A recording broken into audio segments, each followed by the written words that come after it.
नमस्कार, video bulletin में आप सभी का स्वागत है। पेश है आज के मुख्य समाचार। विगत 26 अप्रैल को अमरावती संसदीय क्षेत्र में हुए मतदान की आज हुई मतगणना के बाद भाजपा प्रत्याशी व निवर्तमान सांसद नवनीत राणा को करारी शिकस्त का सामना करना पड़ा। वहीं कांग्रेस प्रत्याशी व दरियापुर निर्वाचन क्षेत्र के विधायक बलवंत वानखड़े ने 19,731 वोटों की लीड के साथ जीत हासिल की और बलवंत वानखड़े अब अमरावती जिले के नए सांसद चुने गए। इस चुनावी नतीजे को अमरावती संसदीय क्षेत्र में काफी बड़ा उलटफेर माना जा रहा है, क्योंकि नवनीत राणा के समर्थकों व भाजपा पदाधिकारियों सहित सट्टा बाजार में नवनीत राणा की जीत को लेकर जबरदस्त विश्वास जताया जा रहा था, लेकिन मतगणना के नतीजे बिल्कुल विपरीत आए। आज हुई मतगणना की खासियत ये रही कि शुरुआती 6 राउंड तक नवनीत राणा और बलवंत वानखड़े के बीच एक तरह से लुका छिपी का खेल चलता रहा, जिसके तहत कभी कुछ वोटों से नवनीत राणा आगे रहती तो कभी बलवंत वानखड़े आगे निकल जाते। लेकिन 7वें राउंड ने एक तरह से पूरी बाजी को पलट दिया, जब अमरावती विधानसभा क्षेत्र से नवनीत राणा को मात्र 63 वोट मिले और बलवंत वानखड़े ने 12,795 वोट लेते हुए पहली बार 9,000 वोटों की बढ़त बनाई। इसके साथ ही 8वें व 9वें राउंड में भी नवनीत राणा को क्रमशः 63 व 403 वोट मिले। वहीं बलवंत वानखड़े ने इन 2 राउंड के दौरान 12,896 व 12,773 वोट हासिल करते हुए लगभग 22,000 वोटों की लीड हासिल कर ली। जाहिर तौर पर 7वें राउंड के बाद से 9वें राउंड तक अमरावती विधानसभा क्षेत्र के मुस्लिम बहुल इलाकों की ईवीएम मशीन में दर्ज वोट गिने गए, जहां पर भाजपा और नवनीत राणा के खिलाफ एक तरफा वोटिंग हुई थी, जिसका सीधा फायदा कांग्रेस प्रत्याशी बलवंत वानखड़े को मिला। और मुस्लिम बहुल इलाकों में बलवंत वानखड़े को गट्ठा वोट हासिल हुए, जिसकी बदौलत बलवंत वानखड़े की जीत 9वें राउंड के आसपास ही स्पष्ट हो गई थी। वहीं सभी विधानसभा क्षेत्रों में दोपहर बाद तक 18 राउंड की मतगणना पूरी होते होते बलवंत वानखड़े ने लगभग 20,000 वोटों की लीड हासिल कर ली। आज की गई मतगणना की प्रक्रिया के दौरान 16वें राउंड की मतगणना होते होते राणा समर्थकों में निराशा व मायूसी छाने लगी थी, तथा 17वें व 18वें राउंड की मतगणना के बाद लोकशाही भवन में मौजूद विधायक रवि राणा के भाई सुनील राणा तथा राणा दंपति के समर्थकों ने वहां से बाहर निकलना शुरू कर दिया। वहीं इस समय तक कांग्रेस समर्थकों का जमावड़ा लोकशाही भवन में लगना शुरू हो गया था और 17वें राउंड के आसपास कांग्रेस प्रत्याशी बलवंत वानखड़े भी लोकशाही भवन में पहुंच चुके थे, जिनके कुछ ही देर बाद कांग्रेस नेत्री व विधायक यशोमती ठाकुर भी लोकशाही भवन पहुंची, जिन्होंने जीत की और बढ़ती मतगणना को अपनी आंखों से देखा। अमरावती संसदीय क्षेत्र से लोकसभा चुनाव का नतीजा घोषित होते ही कांग्रेसियों में हर्षोन्माद की लहर फैली, क्योंकि करीब 29 वर्ष बाद अमरावती संसदीय सीट पर कांग्रेस के पंजा चुनाव चिन्ह व कांग्रेस प्रत्याशियों की जीत हुई। कांग्रेस प्रत्याशी बलवंत वानखड़े की इस जीत का सेहरा तिरसा निर्वाचन क्षेत्र के विधायक व जिले की कद्दावर कांग्रेस नेत्री यशोमती ठाकुर के सिर बंधता नजर आया, जिन्होंने पार्टी प्रत्याशी की जीत के लिए दिन रात एक करते हुए पूरे संसदीय क्षेत्र के कांग्रेसियों को एकजुट व संगठित किया। साथ ही संसदीय क्षेत्र में शामिल प्रत्येक विधानसभा क्षेत्र की खाक छानते हुए पार्टी प्रत्याशी के पक्ष में प्रचार भी किया। इसके अलावा विधायक यशोमती ठाकुर कांग्रेस के प्रमुख नेता व सांसद राहुल गांधी को भी पार्टी प्रत्याशी के प्रचार हेतु अमरावती लाने में सफल रही। मतगणना के अंतिम दौर में पहुंचते ही जब चुनावी नतीजा और भाजपा प्रत्याशी नवनीत राणा की हार लगभग साफ हो गई, तो लोकशाही भवन में मौजूद विधायक रवि राणा के भाई सुनील राणा अपने समर्थकों सहित वहां से निकलकर बाहर जाने लगे, जिन्हें देखकर लोकशाही भवन परिसर में मौजूद वानखड़े व कांग्रेस समर्थकों ने जमकर नारेबाजी की। इस समय तक लोकशाही भवन परिसर में पहुंच चुकी विधायक यशोमती ठाकुर ने कांग्रेस समर्थकों को समझा बुझाकर शांत कराया, ताकि किसी भी तरह के तनाव या टकराव वाली स्थिति न बने। अमरावती संसदीय क्षेत्र में लोकसभा चुनाव हेतु मतदान के तहत भाजपा प्रत्याशी नवनीत राणा को सबसे बड़ा नुकसान अपने गृह क्षेत्र यानी अमरावती विधानसभा निर्वाचन क्षेत्र में ही उठाना पड़ा, जहां पर 16 राउंड की मतगणना के बाद नवनीत राणा को कुल 73,054 वोट प्राप्त हुए। वहीं 16 राउंड की मतगणना में कांग्रेस प्रत्याशी बलवंत वानखड़े ने 1,14,702 वोट प्राप्त किए थे, यानी अकेले अमरावती विधानसभा क्षेत्र में ही कांग्रेस प्रत्याशी बलवंत वानखड़े ने करीब 41,648 वोटों की लीड हासिल कर ली थी। और यहीं से भाजपा प्रत्याशी नवनीत राणा के लिए सबसे बड़ा सेटबैक रहा, जिसे वे अन्य 5 निर्वाचन क्षेत्रों में हासिल की गई लीड से पूरा नहीं कर पाई। अमरावती संसदीय क्षेत्र की प्रतिष्ठापूर्ण लड़ाई में भाजपा द्वारा आरंभ से ही नवनीत राणा की उम्मीदवारी का विरोध प्रदर्शन कदाचित नवनीत राणा को कुछ हद तक भारी पड़ा, इस तरह का निचोड़ राजनीतिक जानकार व्यक्त कर रहे हैं। चुनावी नतीजे पर तत्कालिक विश्लेषण भी कह रहा है कि बाद में भाजपा द्वारा की गई डैमेज कंट्रोल की कोशिशों में न केवल विलंब हो गया, बल्कि कई क्षेत्रों में अंतिम क्षणों तक तालमेल भी नहीं रहा। भाजपा इससे पहले अमरावती में शिक्षक और फिर स्नातक विधान परिषद सीट में भी पराजित हुई है और अब लोकसभा में भी पराजित हो गई।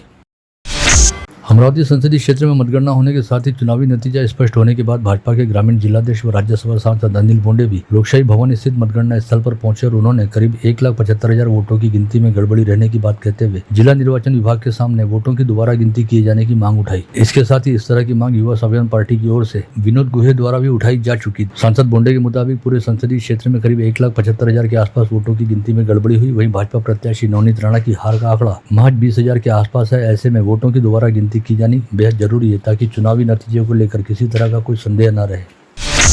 अमरावती संसदीय क्षेत्र में चुनावी नतीजा सामने आते ही प्रहार जनशक्ति पार्टी के मुखिया व विधायक बच्चू कडू ने अपनी प्रतिक्रिया देते हुए कहा कि आज उनका एक उद्देश्य पूरा हो गया, वहीं अब जल्द ही बाकी का उद्देश्य भी पूरा कर लिया जाएगा। अपनी इस वन लाइनर प्रतिक्रिया के जरिए विधायक बच्चू कडू ने बिना किसी का नाम लिए एक तरह से बेहद साफ और स्पष्ट संदेश दिया, जिसके तहत विधायक बच्चू कडू ने स्पष्ट किया कि उन्होंने किस उद्देश्य से इस चुनाव में अपना प्रत्याशी उतारा था। भले ही उनके प्रत्याशी की हार हुई है, लेकिन उनके प्रत्याशी की वजह से चुनावी नतीजा भी काफी उलटफेर रहा।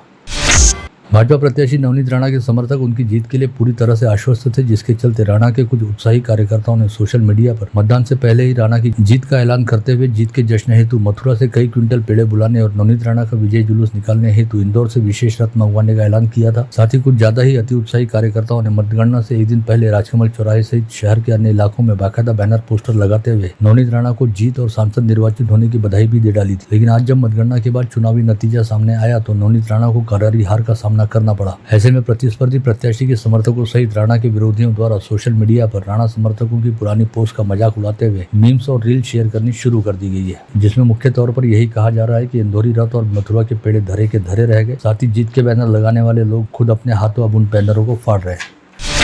अमरावती संसदीय क्षेत्र से प्रहार जनशक्ति पार्टी की ओर से प्रत्याशी रहने वाले दिनेश बुब के निवास स्थान व कार्यालय पर आज दोपहर बाद पुलिस की ओर से सुरक्षा बंदोबस्त बढ़ा दिया गया। दिनेश बुब अमरावती संसदीय क्षेत्र में सबसे बड़े गेम चेंजर साबित हुए, जिनकी दावेदारी की वजह से हार और जीत के समीकरण पूरी तरह से गड़बड़ा गए। ऐसे में चुनावी रंजिश के चलते किसी भी तरह की टकराव वाली स्थिति न बने, इस बात को ध्यान में रखते हुए शहर पुलिस ने दिनेश बुब के घर व कार्यालय पर एहतियात बंदोबस्त लगाया है। अनुसूचित जाति हेतु आरक्षित अमरावती लोकसभा क्षेत्र में सर्वाधिक 37 प्रत्याशी मैदान में उतरे थे, जिसके कारण प्रशासन को भी थोड़ी मशक्कत ज्यादा करनी पड़ी। इन 37 में से 35 प्रत्याशियों द्वारा भरी गई डिपॉजिट राशि चुनाव आयोग को जब्त करने का पूरा अधिकार है, क्योंकि आवश्यक 1,94,000 वोट कोई तीसरा प्रत्याशी प्राप्त नहीं कर सका। केवल प्रमुख प्रतिस्पर्धियों यानी बलवंत वानखड़े व नवनीत राणा को डिपॉजिट राशि के 12,500 रुपए वापस मिलेंगे। इन 37 प्रत्याशियों में से राजू सोनू को सबसे कम 230 वोट मिले, वही कई प्रत्याशियों से अधिक वोट नोटा पर्याय को मिले और वोट हासिल करने के मामले में नोटा की बटन 8वें स्थान पर रही।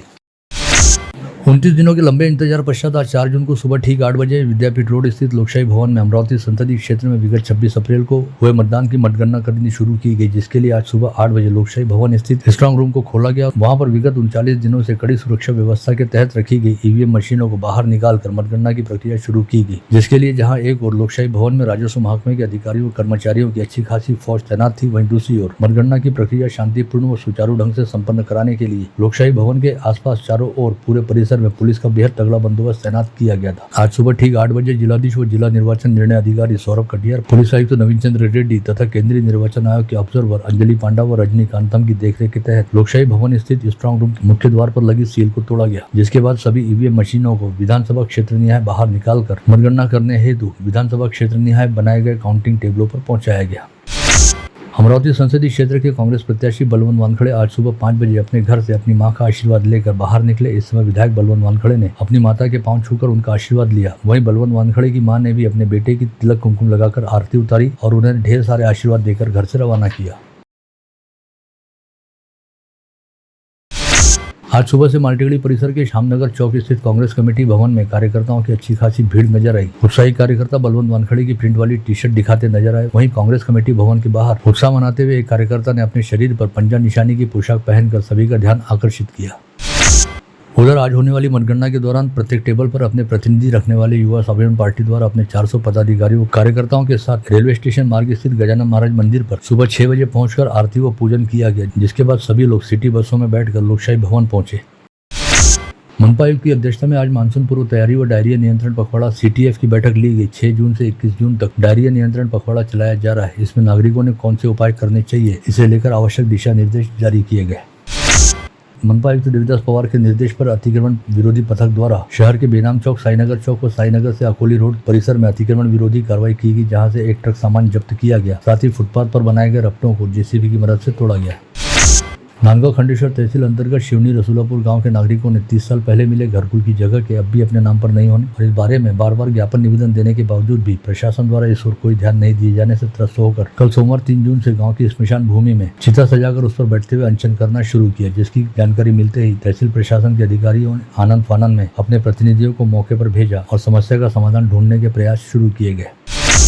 नांदगांव खंडेश्वर शहर के भोईपुरा परिसर में एक मजदूर परिवार के घर में लगी आग से लाखों रुपए का नुकसान हुआ। इस आग में घर में रखे बचत गढ़ के 22,000 रुपए, नगद सहित घर में रखे अनाज, कपड़े व अन्य सामग्री भी जलकर खाक हो गए।